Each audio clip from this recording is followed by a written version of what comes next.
wives or your girlfriends, or I know you at work, or whatever brought you here. I'm glad that you're here because I believe that God has a purpose for every one of us.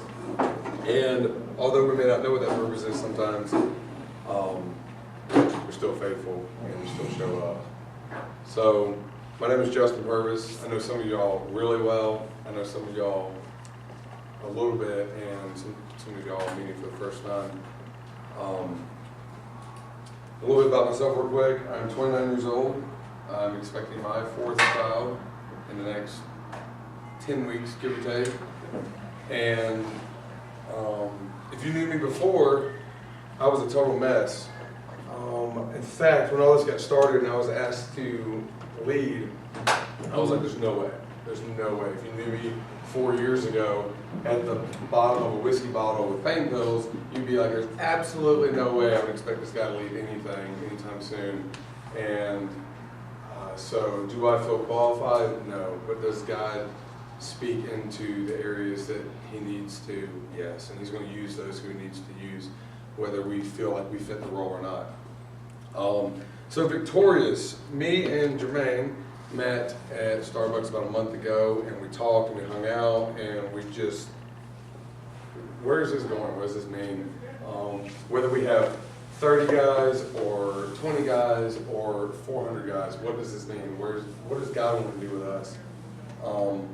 I mean, honestly, there's no agenda. We're just a bunch of guys trying to share life and figure out what's the best way to move forward with our kids or stepkids or grandchildren or mentoring, youth group, or whoever it is that we're leading as a father figure. What's the best way to approach this and do it together? Because ultimately, there's no right way to do it, but I know there's plenty of wrong ways to do it. And I was on a fast path. I was leading my kids in the wrong direction a couple of years ago. So, and it did take a truck running me over to get my attention, but he's going to do it however he wants to. So, Victorious, me and Jermaine at Starbucks trying to figure out where this was going. And I got home that night, and I've been praying on it, and I'm like, what word do you want to use? And it's victorious. I mean, we all know the story of Christ. He died on the cross, saved us for our sins. I mean, that's the victory. And then he was put in the tomb, and 3 days later, he was resurrected. And that is the victory. That's the ultimate victory that everyone leans on. But that's not what God spoke to me. He spoke into me about there's another message in that whole story of victory looks one way to us. Before I go forward, the definition of victorious is having won a victory, triumphant, conquering, vanquishing, winning, champion, success, top, first. I mean, there's a lot of sports fans in the room, I'm sure, and we look at sports, we look at sports players and big games and this major victory and you know, the comeback at the end, or we look at our how long we've been married, not necessarily if we have a good marriage, but man, I've been married 40 years, that's a victory. Or your retirement, your 401k, maybe that beach house you're working towards, there's victories. Maybe your kid gets into college and gets that scholarship that you've been wanting for them, maybe even more than they've been wanting for themselves. The victory, the victory, the victory. There's all these victories, but we're missing something. And I've been diving through the scriptures, and I'm like, the ultimate victory is through Christ. But what is he looking to us for? So in 1 Corinthians 15:55, Apostle Paul says, where, O death, is your victory? Where, O death, is your sting? The sting of death is sin, and the power of sin is law. But thanks be to God, he gives us the victory through our Lord Jesus Christ. And that goes back to what we were talking about a minute ago, about the cross. And that he overcame the grave, and he overcame the cross. And that this is the ultimate victory that we go to church for, or that we pray for, or that we're not even sure what we know about it, but that if there's anything in our heart at all that leads us towards Christ, we know that he did something great for every single one of us. And that there's a bigger message and picture through Christ and his victory. So Jesus is at the Last Supper, and he's got all the disciples there. And at the end of the meal, he tells Judas to go and do what needs to be done. After the meal, Jesus is talking to the disciples, waiting before he goes to the Garden of Gethsemane, and he says in Matthew 26:31-35, "This very night you will all fall away on account for me, for it is written, I will strike the shepherd, and the sheep of the flock will be scattered. But after I have risen, I will go ahead of you into Galilee." Peter replied, "Even if all fall away on account of you, I never will." "Truly I tell you," Jesus answered, "this very night, before the rooster crows, you will disown me 3 times. But Peter declared, "Even if I have to die with you, I will never disown you." And all the other disciples said the same. Well, if we know the story at all, after the Garden of Gethsemane, when Jesus is taken away, third denial, the rooster crows. And no matter the 3 years they spent with Jesus, or the time that they had seen the miracles and walked with him, and they knew, they still turned their back on him. In the Garden of Gethsemane, Matthew 26:50-54, Jesus tells Judas, "Do what you came for, friend." Then the man stepped forward, seized Jesus, and arrested him. With that, one of Jesus' companions reached for his sword, drew it, and struck the servant of the high priest, cutting off his ear. "Put your sword back in its place," Jesus said to him, "for all those who draw the sword will die by the sword. Do you think I cannot call my Father, and he will at once put at my disposal more than 12 legions of angels? But how then would scriptures be fulfilled, say it must happen in this way?" And then Peter's actually named in that verse in John 18-10. I find this interesting because Peter carried the sword. For 3 years, he walked with Jesus. He was one of the main guys that Jesus leaned on. Peter was looking for a position. He was assigned to protect. In that moment, I think Peter believed that his victory was lost. That everything he worked so hard towards in that moment, that Jesus was turning himself in. What am I going to do now? I quit fishing. I left my family. I've been following this guy around that told me to follow him for 3 years, and there he goes with the armed guards. If you're not going to do anything about Jesus, then I'm going to do something about it, and pulls his sword out. And I can relate to that because this last session, this last year, was a total mess. Not only was I called forward to do this, but me and my wife both went on mission trips this last year. And in the middle of that, the enemy was coming at me in every direction, whether it be work or family or relationships. And I've been on my job for 10 years, and I'm good at my job. I've got a great crew that I work with, and we are a well-established family. I'm also very defensive of my job. And because we work so well as a family, and we stand up for one another, if I feel like any authority has been taken from me, I'm going to pull my sword out. And this last summer, we had new management. They had new ideas. I'm not willing to listen to new ideas. I don't want the ultimate victory. I want it to go my way. And me and my manager went head to head. We didn't communicate. We didn't talk back and forth. My only answer was to fight back. That I'm not willing to give up my position, my authority, my victory. But the ultimate goal is that the airplane's built correctly, that the crew members are treated fairly, and that we have one common goal of doing it together.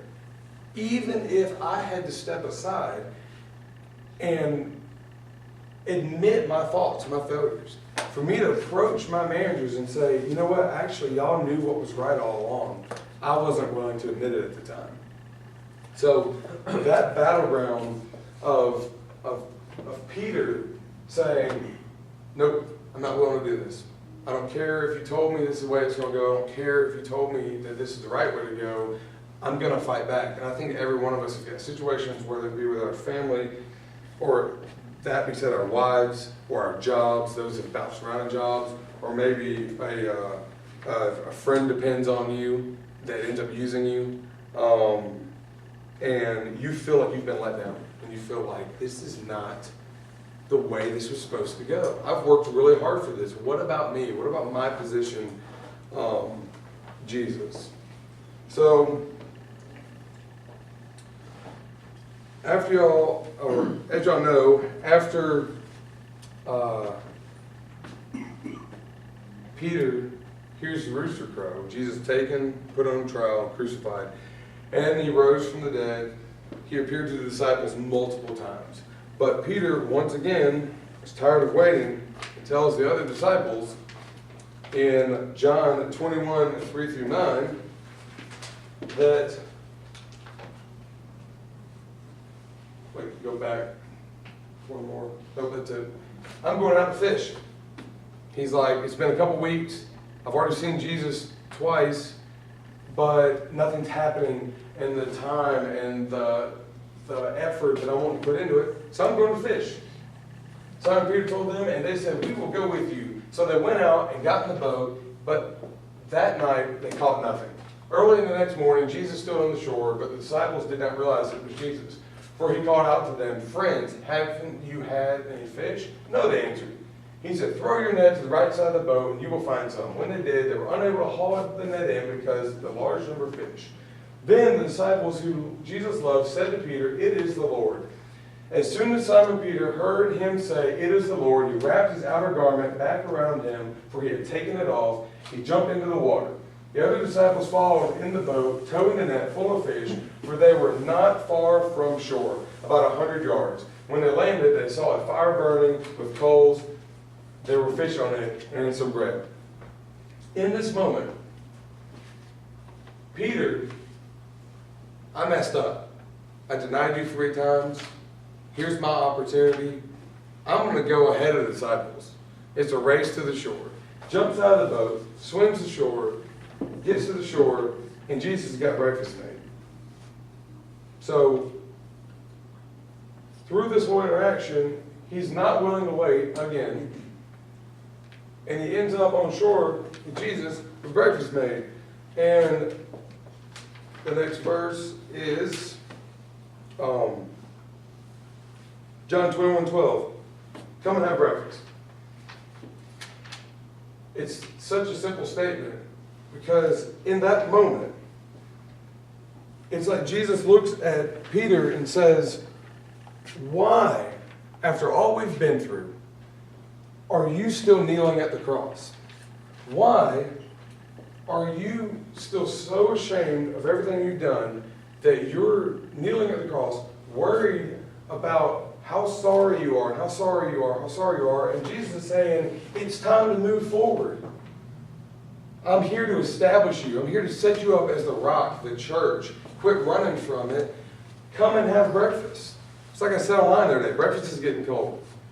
We spend so much time in our lives focused on how sorry we are. Lord, I can't believe I cussed again. Lord, I can't believe I watched porn again. Lord, I can't believe that I had that drink I said I wasn't going to have. I promise you I wasn't. I promise you I wasn't. And he's saying, come and have breakfast. It's time to move forward. It's time to stop with the pity party that the enemy's laying on us and realize that we're going to make mistakes. That doesn't justify us doing it on purpose, but he's waiting on us to move forward. God isn't standing in front of us, striking us down. He's a father. He's behind us, pushing us forward, saying, you've got this. Yes, you messed up. I don't know any of us here that have got children that are going to strike them down when they mess up as they grow up. They're going to stand behind them and say, yes, I know you messed up. Congratulations, I do too, all the time. But if we're going to be fathers to lead our children well, then we're going to stand behind them, guiding them forward. Come and have breakfast. It's one of my favorite verses in the Bible, because he's literally cooking breakfast for them on the shore. He's literally saying, man, after all we've been through, come and have breakfast. Well, the next verse, John 21:15-17, when they finished eating, Jesus said to Simon Peter, Simon, son of John, do you love me more than these? Yes, Lord, he said, you know that I love you. Jesus said, feed my lambs. Again, Jesus said, Simon, son of John, do you love me? He answered, yes, Lord, you know that I love you. Jesus said, take care of my sheep. The third time he said to him, Simon, son of John, do you love me? Peter was hurt because Jesus asked him the third time, do you love me? He said, Lord, you know that all things, you know that I love you. And Jesus said, feed my sheep. But we can't miss this right here, the third time. When I read that, I stopped and said, you can almost hear that rooster crow a second time. And Jesus is standing on the shore, they just finished breakfast, and he's like, three times, watch. Do you love me? Of course I do. Do you love me? Of course I do. Because you can deny me 3 times, you're going to admit you love me 3 times? And it's almost like that rooster crow. And he's like, man, like, we just had breakfast. If I had just admitted then, not pulled the sword, and listened and groaned that he had the bigger plan, he's back. The victory is he's here, and he wants us as his hands and feet moving forward. Instead of sitting around going, man, I should have done this, I should have done that. No, he's saying move forward. Do you love me? 3 times. He's reestablishing him like he's trying to establish every one of us to lead our families well. So I had said that pride and self-justification will always overpower victory. See, what I realized years ago is I didn't care anything about loving Jesus. I didn't. If you asked me growing up what it meant to be a Christian, it was to get to heaven. Yeah, of course I believe in Jesus, I believe in God, but the ultimate goal that I imagined growing up was being able to see my father again that died, and being able to see my family, and be able to share paradise with my wife and kids. But I asked my wife the other day, I said, what if we get there and none of our family's there? What if we share paradise with Jesus? What if we share paradise with the Savior that risked it all to establish us? Would we still go? If we can't get the gifts, would we still be willing to share eternity with only Christ instead of the benefit? That's what my wife said. I've been playing Jesus for years until recently, like the Georgia lottery. If I work hard enough and I spend enough time in church and I act really, really good, and I don't deny that he's real, maybe I'll get the Powerball number. Maybe I'll hit the jackpot. Maybe I'll get to spend eternity with my family. But once again, I feel like I was missing the ultimate message of him establishing each and every one of us. So,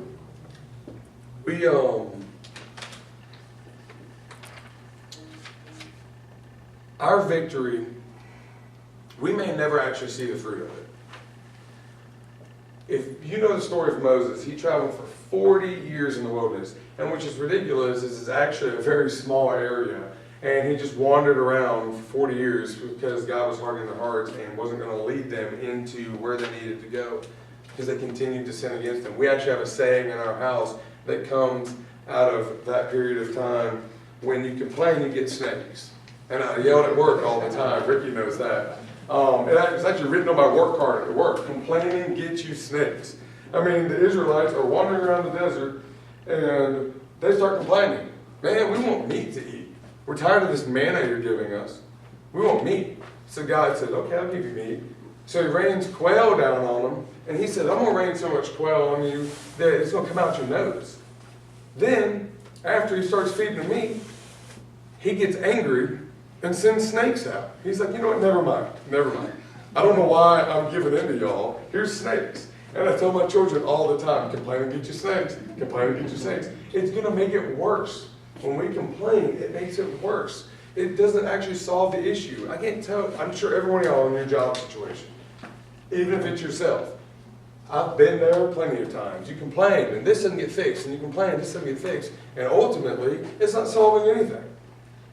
Because you're still at work, you still have to get the job done, and what you realize is you've now set the mood in the entire shop of getting nothing done because you're just walking around complaining instead of working together as a team to solve the ultimate issue. And that's really what God's laid out for us to do with our families. I could complain about politics. I could complain about poverty. I could complain about school systems or school shootings. I could complain. I could keep my kids out of public schools, and I could put them in private schools, and I could complain, and we could worry so much about if we're going to have a job, we're going to be able to support our families, and we're going to be able to feed them. But if I'm not leaning on my wife, and we're not leading our children well as a family, then we're just going to get snakes. And it's going to make it worse. It's going to make it harder. And it's going to infest, the venom's going to infest me and my wife. And then, like Joy said, if you listen to her Ascend Week 1 message, which is incredible, by the way, she said that her son was never claustrophobic, but she's deathly afraid of elevators. And now her son is claustrophobic. She said, we are feeding so much into our children, we don't even realize it. I get home from work, I sit on my couch, I put my phone on the kitchen table because I don't want it in front of the kids, and I turn around and my 1.5-year-old's holding my phone and handing it to me. Well, Dad, you got it so much in your hand all the time, I feel like you need it. You need to have it on you. We're feeding our negativity and complaining into our children, and ultimately it ends up giving us snakes. In our house, it's pretty simple. I am a fun dad. We have a good time. I mean, we'll cut donuts in the front yard with my truck. I mean, we have a good time. But when serious matters come along, it's yes, sir. So when I look at my children and I'm like, your mother told you to clean the room. There is no back talk. There is no, but she's not helping. It's yes, sir, and go get it done. In my house growing up, there was no what or yeah. It was yes, sir, yes, ma'am, no, sir, no, ma'am. But in our house, it's yes, sir. My wife hears me say it all the time. I didn't ask for your back talk. I didn't ask for your lip. It's yes, sir, and go get done what I said. It's that easy. And I'm there because I'm your father. Why do we think that he expects any less of us? When he says, I've told you to get ready, to move. I have plans for you. I have established you. Yes, sir. No matter what Jesus calls us to do, to receive God's full victory, it's yes, sir. For instance, Justin, I want you to go to Bolivia 4 days after your daughter has surgery. And once you land in Bolivia and you're 30 hours from home, your daughter's going to end up in the ICU at the hospital. You can't get home, and you have no idea what's going to happen to her. Are you still willing to go? Yes, sir. Philip, 21 years ago, you had cancer, and you're on chemo. Your wife ends up pregnant, and every doctor y'all go to in the United States tells y'all to abort the baby due to complications. And that baby today is in medical school. Yes, sir. Dads, you've got a computer full of porn. You've got alcohol in the cabinets. Your kids are watching everything you do. Be honest with yourself. Approach your spouse or your girlfriend or whoever you're with the truth. Grow in it. Yes, sir. Staying put is not an option. We're digging a hole deeper and deeper, and then we want to know why the children today are in such a mess that they're in. It has nothing to do with everyone else when we need to look in the mirror. I make plenty of mistakes, and every day I look in that mirror. I have one on my work card at work. And throughout the day, I'll stop and just stare at myself in the mirror and say, have I done enough today for my employees, for my boss? And yes, I failed plenty. But have I done enough to lift spirits? Have I done enough for my wife to know that she is so important to me? Do my kids know if something happens to me today, where my heart is at with them? I don't expect marriage to be perfect. I don't expect it to go as planned and to be as smooth as as the movies portray it, which is a joke. But me and my wife have got an awesome thing going. And we have to be doing that together. And the last one I thought of was, what if God said men? What if I choose to call one of my children home that bears your last name? Your flesh and blood, that you have got plans for. What if I choose to call them home early? Yes, sir. Because they're his children. And that's the message I heard loud and clear in Bolivia. Whether I was at home holding my daughter's hand as she's throwing up blood, going into surgery repeatedly, or I am 4,000 miles away holding Chris's hand, worried about whether or not I'm going to get home to a daughter that's even alive. Yes, sir. I chose not to come home from Bolivia. They gave me the option because he called me there for a purpose. And guess what? She's still here, and I learned from it. But that purpose is bigger than what I had plans for. Because if I could, I would pull that sword out and deal with the situation every time, even if it hurt people in the process. But that might not be the plan that he has for our victory. So, I may not understand what you're doing, God, or why, but to be fully victorious, my answer is always going to have to be yes, sir. And that's not easy. And that's not guaranteed. And, I mean, we're about to have a fourth baby. 4 kids under the age of 5. Yes, I know. And We got a picture of that. and I don't think that it'll go perfectly. And I know each one of my children is going to have a different personality. And I know there's going to be times in their life that I'm going to be disappointed on a human level, and I'm going to say, man, I wish you hadn't done that. But if they can learn from it, and they've got to, and I hope to lead my family well in a faith that will establish them finding their own faith later. I don't want them to have my faith. I've been through a lot of dirt to get to the pavement.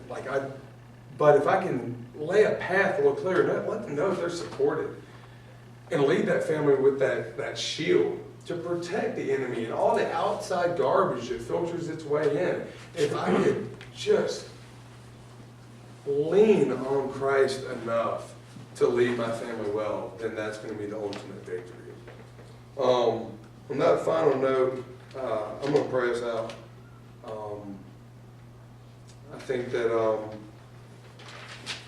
think that, well, actually, I'll ask y'all that question and then I'll pray us out. Something to think on, and if you want to hang out afterwards, talk. My main question is, are you willing to ask God what his path is for your victory? And I'll pause on that for a second. Going back to what I said earlier, if you knew me 5 years ago, 6 years ago, 10 years ago, bitter, angry, drunk, purposefully gossiped and talked about people to build myself up. If you knew me 10 years ago, or 8 years ago, or you knew me at work 8 years ago, and knew my mentality, I wasn't willing to ask God what he wanted on my path, because my next question is, or are you too afraid of what he might say? Until that coworker came along on that random Wednesday night in August of 2015, and we had nothing done on overtime because we talked about Jesus the whole time, and he stopped me and said, why not? He said, what are you going to miss? Because I know my last 3 years have been twice as wild following Christ than it was before Christ. I mean, I rode in the bed of a pickup truck across Bolivia for a week. We went tarantula hunting. I mean, you didn't go. But, I mean, there's so much adventure. But I was too afraid to ask what would come out of it. I was too afraid. I'm gonna lose people. I'm going to lose friends. I'm going to lose family. I'm not going to be able to have my favorite drink anymore. I'm not going to, and there's all these rules, and no, I'm not following Pharisee law. I'm asking him what looks best for my family moving forward and me leading it without making excuses. So once again, are you willing to ask God what his path is for your victory, or are you too afraid of what he might say? Lord, thank you for tonight. Thank you for session 2. We have absolutely no idea what you're wanting to do, but we're here, we're faithful, and we're willing to say, you know what, this might be uncomfortable. Maybe we heard something spoke from you that said that we need this. Lord, you know what's best for our lives. You know what's best for our families. You know what's best to move us forward. And forget about our past. Because today's a new day, and moving forward is always an option. Your victory is the shining star over our life. But what does our victory look like with you by our side versus our own story? And the victory we've paved to look a certain way. Lord, speak heart, speak life into these men, bring heaven to earth, instead of us spending so much time trying to get to your paradise.